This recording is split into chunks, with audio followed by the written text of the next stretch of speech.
Assalamualaikum warahmatullahi wabarakatuh. Perkenalkan, nama saya Raden Muhammad Ramaputra Deningrat dari Prodi Sistem Informasi dengan NIM 2022-10313. Nah, di sini saya akan mempresentasikan eh, hasil dari ujian tengah semester ganjil mata kuliah analisa dan perancangan sistem informasi. Nah, di sini ada kasus analisanya. Sebuah BPR baru saja membuka cabang yang baru dengan 4 karyawan dengan tugas sebagai berikut. Karyawan satu, Customer Service. Bertugas melayani nasabah dalam pembukuan rekening. Karyawan 2, Teller. Bertugas melayani nasabah dalam melakukan transaksi, penyetoran dan penarikan serta transfer. Karyawan 3, Back Office. Bertugas melakukan verifikasi dan memposting data semua transaksi yang terjadi pada hari yang bersangkutan. Karyawan 4, Kepala Cabang bertugas melakukan analisa transaksi untuk menentukan atau mengetahui jenis-jenis tren transaksi yang sering dilakukan nasabah sehingga dapat diprediksi jumlah dana yang akan dipersiapkan untuk transaksi keesokan harinya sekaligus menentukan kebijakan apa yang dapat dilakukan agar kepuasan nasabah dapat terpenuhi. Nah, di sini ada prosedur pelayanannya. Nah, yang pertama itu ada customer service memberikan pelayanan kepada nasabah dengan memberikan penjelasan produk-produk dari bank. Jika nasabah berminat, maka nasabah akan membuka rekening baru dan memberikan dokumen-dokumen pendukung. Sebelum melakukan penginputan data nasabah, customer service akan melihat apakah nasabah yang bersangkutan sebelumnya pernah membuka rekening di bank lain atau tidak. Bila belum, maka customer service harus melakukan penginputan seluruh informasi yang berkaitan dengan nasabah. Yang kedua itu, teller menerima setoran awal dari nasabah dengan menginput, memvalidasi transaksi, dan mencetaknya ke dalam buku tabungan. Yang ketiga atau yang terakhir, back office akan memposting semua data transaksi yang dibutuhkan pihak manajemen. Laporan yang dihasilkan berupa laporan harian, laporan per jenis transaksi, dan laporan nasabah baru. Di sini ada diagram konteksnya. Nah, pertama itu ada nasabah. Nah, sebelumnya customer service akan melayani nasabah. Nah, customer service akan mengirimkan informasi produk terlebih dahulu kepada nasabah. Jika nasabah tertarik, baru customer service akan mengirimkan form pembuatan REC. Nah, form pembuatan REC dikirimkan ke nasabah, lalu nasabah kembali mengirimkan uh, formulir pembuatan rekening tersebut dan juga dokumen-dokumen yang diperlukan. Nah, terus di bagian sini ada teller. Nah, teller ini dia menginputkan bukti store, bukti transfer, dan juga bukti penarikan. Nah, di back office, dia menginputkan laporan nasabah baru, laporan harian, dan juga ada laporan transaksi. Nah, bagian kepala cabang, dia akan menerima laporan nasabah baru, laporan transaksi, dan juga laporan harian. Nah, nasabah yang diterimanya itu ada banyak. Kayak yang pertama ada bukti store, ada bukti transfer, ada bukti penarikan, ada form juga yang tadi, terus ada informasi produk, sama buku tabungan dan rekening. Nah, ini adalah diagram level nolnya. Yang pertama itu nasabah akan melakukan pendaftaran. Nasabah akan mengirimkan form pembuatan REC. Nah, yang dikirim oleh si customer service. Nah, setelah itu, setelah selesai pendaftaran, customer service akan memberikan buku tabungan dan rekening untuk si nasabah.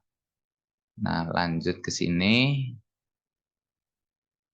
Oh ya, sebelum itu data nasabah akan disimpan ke dalam database nasabah.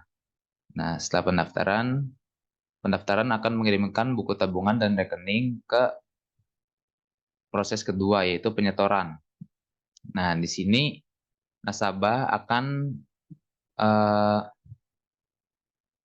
mengirimkan slip store ke sistem, lalu teller akan membuatkan bukti penyetoran yang bukti penyetoran tersebut akan dikirimkan lagi kepada nasabah. Nah, di penyetoran ini datanya diambil dari tabungan nasabah. Nah, ini adalah database tabungan nasabah. Nah, terus kita lanjut lagi ke yang 3.0 ada proses penarikan. Nah, proses penarikan ini si nasabah akan mengirimkan slip penarikan. Nah, lalu tabungan nasabah akan diambil atau dibaca oleh proses si penarikan tersebut. Nah, setelah diproses, teller akan mengirimkan bukti penarikan dan dikirimkan kepada nasabah dan juga uang penarikan tersebut. Lalu di bagian sini ada proses transfer, sama seperti tadi, nasabah akan mengirimkan slip transfer, lalu datanya akan diambil dari tabungan nasabah, lalu teller akan mengirimkan bukti transfer tersebut, dan juga bukti transfernya akan dikirimkan ke nasabah. Nah, lalu yang terakhir itu ada proses laporan. Nah, di sini ada pembuatan laporan, back office akan mengirimkan laporan nasabah baru, laporan transaksi, dan juga laporan harian. Nah, setelah itu laporannya akan dikirimkan lagi. Ini laporan nasabah baru, laporan transaksi, dan juga ada laporan harian. Nah, dari proses laporan ini, di proses ini juga kita mengambil database dari dua database tersebut, yaitu data nasabah dan juga data tabungan nasabah. Nah, di sini ada diagram detail level 1 proses 1, yaitu pendaftaran. Nah, nasabah akan mengirimkan dokumen nasabah. Nah, di sini akan dicek apabila nasabah belum membuat akun di bank lain, customer service akan membuatkan form pembuatan rekening. Lalu dikirimkan kepada nasabah, lalu nasabah akan mengirimkan kembali form tersebut.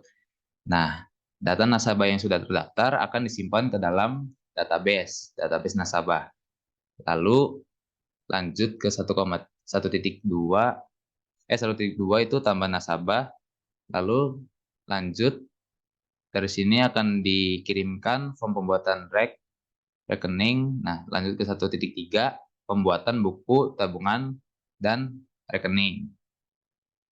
Nah, di sini customer service akan membuatkan tabungan kepada nasabah, lalu dikirimkan buku tabungannya ke nasabah. Lalu data tersebut akan dibuat menjadi laporan. Siapa yang membuatnya itu back office. Nah, back office akan membuat laporan nasabah baru dari data nasabah. Nah, diambil dari database nasabah tersebut, diambil lalu dibuatkan laporan oleh back office, dikirimkan kepada kepala cabang.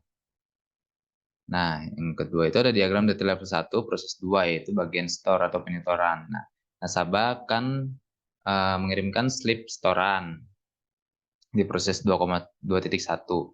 Lalu teller akan mengirim bukti setoran kepada nasabah.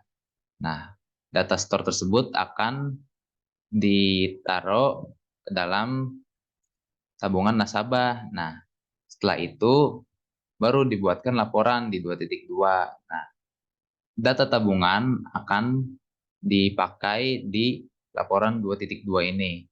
Karena apa? Karena dari sini harus mengambil data dulu supaya back office tahu apa saja data yang ada di tabungan nasabah tersebut.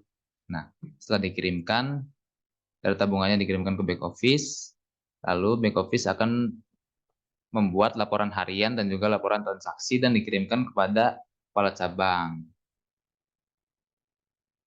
Nah, lalu di diagram level 1 proses 3 ada penarikan. Nah, di sini nasabah akan masukkan slip penarikan. Nah, itu input penarikannya berapa. Lalu teller akan membuatkan bukti penarikan. Nah, nasabah akan menerima uang penarikan dan juga bukti penarikan. Lalu lanjut, datanya akan disimpan di dalam tabungan nasabah, lalu dipakai lagi untuk membuat laporan. Datanya dikirimkan ke back office, lalu back office akan membuat laporan harian dan juga laporan transaksi. Nah, dan akan dikirimkan lagi kepada kepala cabang. Nah, di sini seharusnya itu ada laporan harian juga, cuma kurang belum dibuat.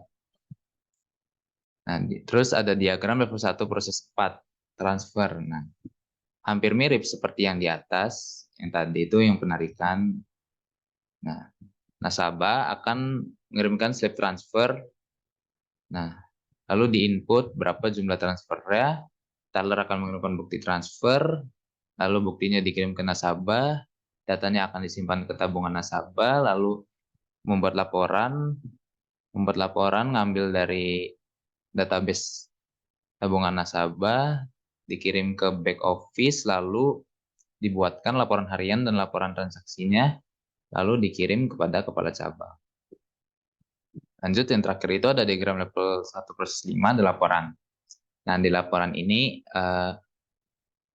back office akan membuatkan laporan, yaitu 3 laporan, laporan harian, laporan nasabah baru, dan juga laporan transaksi. Diambil dari data tabungan dan juga data nasabah, yaitu diambil dari database ini, tabungan nasabah dan database nasabah. Nah, dibuatkan laporan, dikirimkan kepada kepala cabang, lalu kepala cabang akan menganalisa 3 hasil laporan tersebut, laporan harian, laporan nasabah baru, dan juga laporan transaksi, lalu dianalisa. Nah, proses analisa. Karena apa? Karena kepala cabang ingin menentukan atau mengetahui jenis-jenis tren transaksi yang sering dilakukan nasabah sehingga dapat diprediksi jumlah dana yang akan dipersiapkan untuk transaksi keesokan harinya, sekaligus menentukan kebijakan apa yang dapat dilakukan agar kepuasan nasabah dapat terpenuhi. Nah, lalu habis dianalisa, data analisanya akan disimpan di database analisa. Nah, sekian presentasi dari saya. Mohon maaf bila banyak kesalahan atau ada kesalahan kata. Wassalamualaikum warahmatullahi wabarakatuh.